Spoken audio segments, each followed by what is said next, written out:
Ang weird nila lately. Bakit walang reply? Kanina, online naman sila ah. May nasabi ba akong mali? O baka ako lang talaga yung laging nag-iisip ng sobra? Natatakot ako Ako rin. kapag nalaman ni Agnes. Huwag muna natin isipin. Pero hindi naman natin pwedeng itago habang buhay. Alam ko, pero hindi pa ito yung tamang oras. Mas masasaktan siya kapag mas tumagal. Hindi ko gustong mawala siya. Ayaw ko rin, pero parang doon napapunta lahat. Rika? May tinatago ba kayo sa akin? Wala. Sigurado ka? Bakit mo naman natanong? Pakiramdam ko kasi may iba na kayong kilos lately. Nag-overthink ka lang. Rika, kilala kita. Kapag nagsisinungaling ka, hindi ka makatingin diretso sa akin. Agnes, sabihin mo na lang yung totoo. Parang ang layo mo sa akin. Hindi ah. Tumitingin ka pa ba talaga sa akin? Tumitingin naman pero minsan natatakot lang ako. Sa akin? Sa pwede kong makita. Anong ibig mong sabihin? Na baka habang mas lalo kitang tinitingnan, mas lalo kong maramdaman na unti-unti ka nang nawawala sa akin. Hindi naman ako lumalayo, Marco.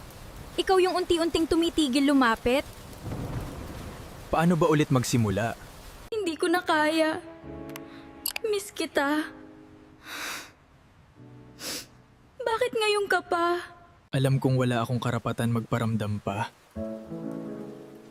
Pero araw-araw pa rin kitang naiisip. Ang daya mo, Marco.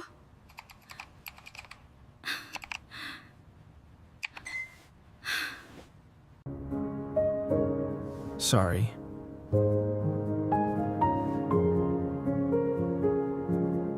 Alam mo bang ilang gabi kong hinintay yung message na yan? Oo. Alam ko.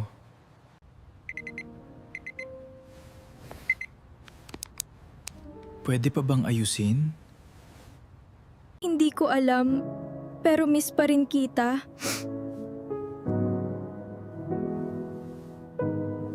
Ano to? Agnes? Kanino galing to? Rika, nasaan si Marco? Hindi ko alam. Bakit parang kinakabahan ka? Marco? Agnes! Anong ginagawa niyo? Pakinggan mo muna. Gano'n nakatagal? Wow! Kayong dalawa pa talaga? Hindi namin sinasadya to. Hindi sinasadya? Nakita ko kayong magkasama tapos sasabihin mong hindi sinasadya? Agnes, please. Wala kaming balak saktan ka. Pero sinaktan niyo pa rin ako. Ikaw pa mismo, Marco, pagkatapos ng lahat? Matagal ko nang gustong sabihin sa'yo. Kailan? Kapag tuluyan na kayong dalawa? Ayoko mangyari to. Pero nangyari na. Alam mo kung anong pinakamasakit? Hindi lang kayo nagsinungaling, ginawa niyo pa akong tanga. Hindi ka tanga! Huwag niyo muna akong sundan.